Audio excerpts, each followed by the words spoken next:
Bollywood silver screen presenting मास attacks. इस कहानी की शुरुआत में हमें धरती पर एक एलियन शिप को दिखाया जाता है जिसके बारे में अब यूनाइटेड स्टेट्स को पता चल चुका है। इसीलिए यूनाइटेड स्टेट्स के जो प्रेसिडेंट होते हैं जिनका नाम डेल है, उनके पास जनरल आते हैं और कहते हैं कि हमें जंग के लिए तैयारी करनी चाहिए। लेकिन जनरल की बात से कोई भी इत्तेफाक नहीं रखता। वहां पर जो लोग होते हैं वो कहते हैं कि हमें एलियंस से जंग की नहीं बल्कि दोस्ती की बात करनी चाहिए। प्रेसिडेंट को ये बात अच्छी लगती है क्योंकि अगर उसने अपने शासनकाल में एलियंस से दोस्ती कर ली तो वो अगली बार भी प्रेसिडेंट बन सकता है, उसकी बहुत तारीफ होगी। वो यहाँ पर एक प्रोफेसर को जो कि एक वैज्ञानिक भी है उन्हें कहता है कि तुम्हें इन सब की तैयारी करनी होगी। और इसके बाद प्रेसिडेंट डेल पूरी दुनिया को लाइव जाकर ये बताते हैं कि हम एलियंस के साथ दोस्ती का हाथ बढ़ाने वाले हैं ताकि हम इस दुनिया को कोई नई चीज दे सकें। पूरी की पूरी दुनिया इस न्यूज को सुन रही होती है, न्यूज़पेपर्स में भी ये बात छप जाती है। वहीं हमें रिची नाम के एक लड़के को दिखाया जाता है जो एक डोनट शॉप में काम करता है, लेकिन उसके माँ बाप हमेशा उसे उसके बड़े भाई से कंपेयर करते हैं और अपने बड़े बेटे को बहुत ज्यादा प्यार करते हैं, जो कि रिची को अच्छा नहीं लगता। लेकिन रिची की ग्रैंड मदर उसे बहुत प्यार करती है। इस शहर में एक रिपोर्टर भी है जिसका नाम नेटली है। नेटली को अब उस साइंटिस्ट, उस प्रोफेसर का इंटरव्यू का कॉल आता है जिसे प्रेसिडेंट ने एलियन से दोस्ती करने का काम दिया होता है। लेकिन नेटली को कॉल आने के बाद उसका बॉयफ्रेंड, जो कि उसी की तरह जर्नलिस्ट और उसका कॉलीग भी है, वो जेलस हो जाता है। नेटली अब प्रोफेसर का इंटरव्यू लेने के लिए जाती है जहाँ पर प्रोफेसर उसे बताता है कि बहुत जल्दी हम एलियन से बात करेंगे और अगर उन्होंने हमसे दोस्ती कर ली तो हम इस पूरी दुनिया को बदल देंगे। ये एलियंस मार्स से आए हुए हैं, इन्हें मार्शियन कहा जाता है। अब यहाँ पर जब प्रोफेसर का इंटरव्यू चल ही रहा होता है कि अपने आप ही स्क्रीन ब्लैकआउट होना शुरू हो जाती है और अगले पल उस पर एलियन आता है जो एलियंस का एम्बेसडर है। वो इन्हें एक मैसेज देता है और ये मैसेज इंसानों की नहीं बल्कि एलियंस की भाषा में होता है, इसीलिए इंसान इसे नहीं समझ सकते। पर वैज्ञानिकों ने यहाँ पर एक ऐसी मशीन बनाई होती है जिससे ये एलियंस की भाषा को अपनी भाषा में कन्वर्ट कर सकते हैं। और जब ये मशीन की मदद से ऐसा करते हैं तो इन्हें पता चलता है कि एलियंस भी इनसे दोस्ती करना चाहते हैं। ये जानकर सब के सब खुश हो जाते हैं, जिसके बाद प्रेसिडेंट एलियंस को अर्थ पर आने का इनविटेशन देते हैं। दरअसल एलियंस वापस अर्थ से अपनी दुनिया में यानी कि अपने प्लेनेट पर जा चुके होते हैं और अब एलियंस के स्वागत के लिए पूरी तैयारी की जाती है। जनरल एक बार फिर से प्रेसिडेंट को कहते हैं कि हमें सारे वेपन्स लेकर जाना चाहिए, लेकिन जनरल की बात कोई नहीं मानता। वहीं रिची के बड़े भाई को दिखाया जाता है जिसने आर्मी ज्वाइन कर ली होती है और वो आर्मी में चला जाता है। लेकिन अब भी रिची को उसके घर में उसके मॉम डैड कोई भी इम्पोर्टेंस नहीं देते, ना ही उसकी ग्रैंड मदर को जो उससे बहुत प्यार करती है। इसीलिए रिची अपनी ग्रैंड मदर को ओल्ड एज होम छोड़ने के लिए निकल जाता है।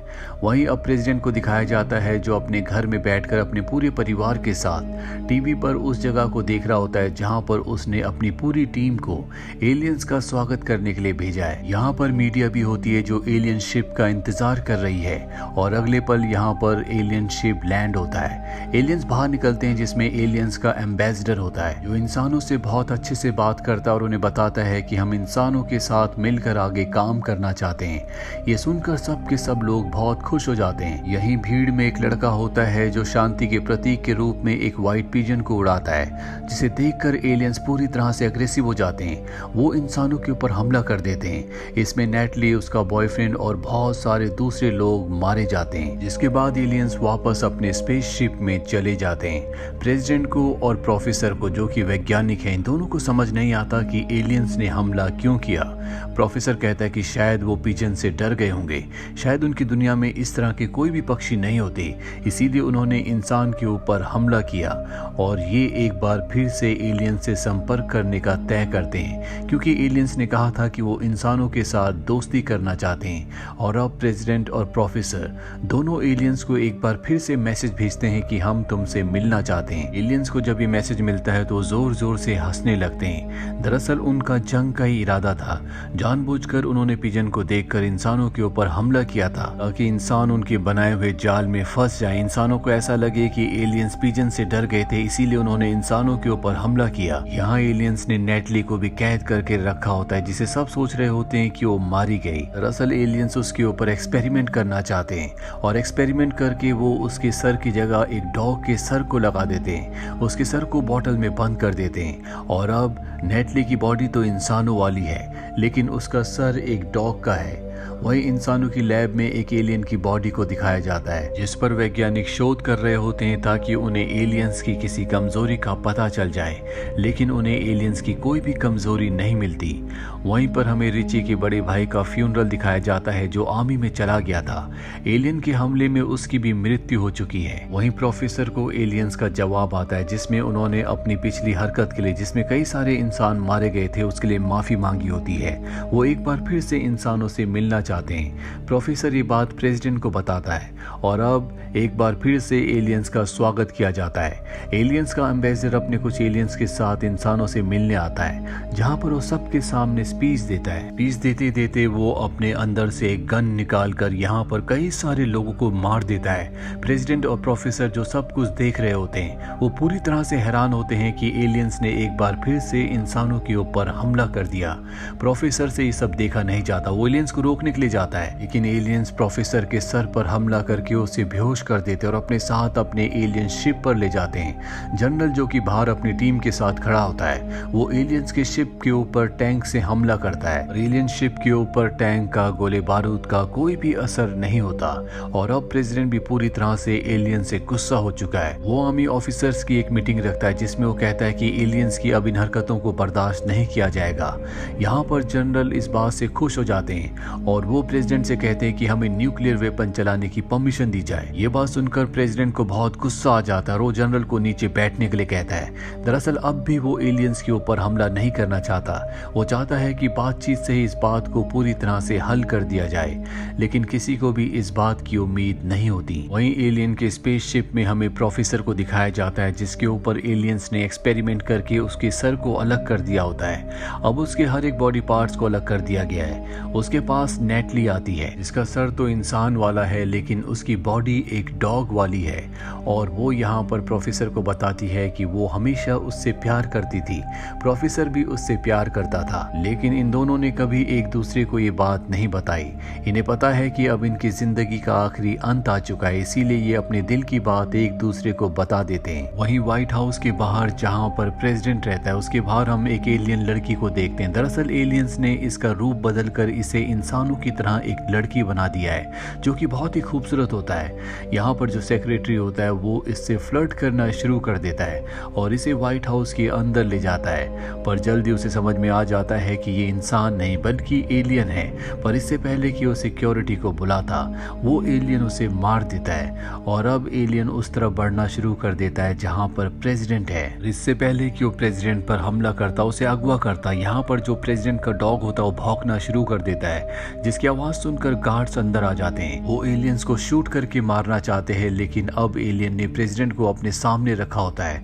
दरअसल वो उनके कब्जे में होते हैं, लेकिन ये जो गार्ड्स होते हैं बहुत ही शानदार शूटर हैं, इसीलिए ये एलियन को निशाना लगाकर मार देते हैं। ऊपर जो स्पेसशिप में एलियंस होते हैं वो सब कुछ देख लेते हैं। अब वो पूरी तरह से गुस्से में आ चुके हैं। फैसला करते हैं कि वो अर्थ के ऊपर हमला करेंगे और स्पेसशिप अर्थ के पास लाकर अर्थ के ऊपर हमला करना शुरू कर देते हैं। वहीं वैज्ञानिकों को पता चल जाता है कि एलियन नाइट्रोजन की मदद से सांस लेते हैं, लेकिन अब भी एलियन का वो कुछ नहीं बिगाड़ सकते क्योंकि एलियन बहुत शक्तिशाली हैं।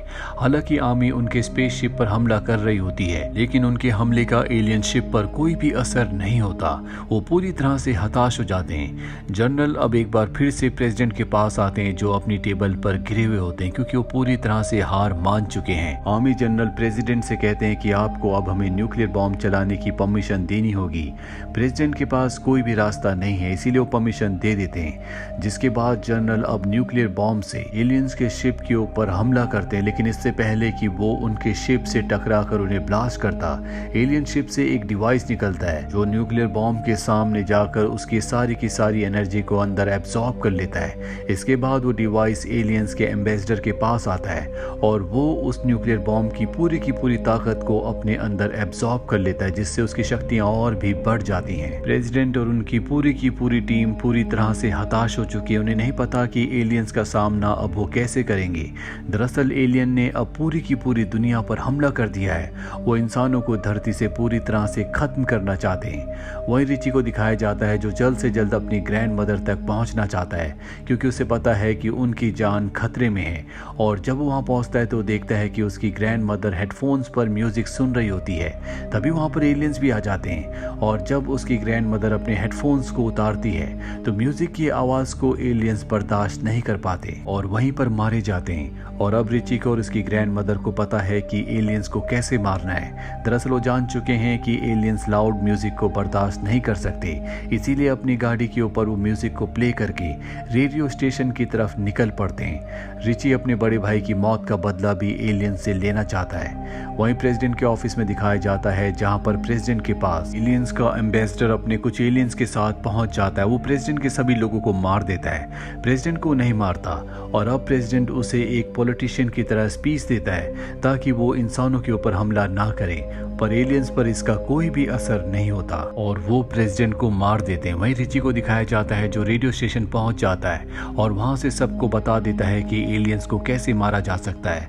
इसके बाद सब के सब अपने लाउड म्यूजिक के साथ घरों से बाहर निकलते हैं और जो भी एलियंस उनके सामने आता है वो अपने लाउड म्यूजिक से एलियंस को मार देते हैं। साथ ही एलियंस के बहुत सारे स्पेसशिप भी अब क्रैश हो चुके हैं और जिस स्पेसशिप के अंदर नेटली और प्रोफेसर अब भी अपने सिर के साथ जिंदा हैं, जो कि एलियंस का मदरशिप है, वो भी ब्लास्ट होने वाला है। पर ब्लास्ट होने से पहले दोनों आखिरी बार एक दूसरे को अलविदा कहते हैं और इसके बाद वो भी ब्लास्ट हो जाता है जिसमें उन दोनों की मृत्यु हो जाती है और इस तरह से इंसान इस जंग को जीत जाते हैं। रैफी जिसकी कभी किसी ने इज्जत नहीं की, उसे सम्मान नहीं दिया, उसे सरकार की तरफ से सबसे बड़ा पुरस्कार, सबसे बड़ा सम्मान दिया जाता है। और इंसान जिनकी आधी दुनिया को एलियंस ने खत्म कर दिया होता है वो एक बार फिर से अपनी दुनिया को बनाना शुरू कर देते हैं। और इसी के साथ ये फिल्म जिसका नाम मार्स अटैक्स है यहीं पर खत्म हो जाती है। उम्मीद करते हैं कि ये साई-फाई कहानी आपको पसंद आई होगी।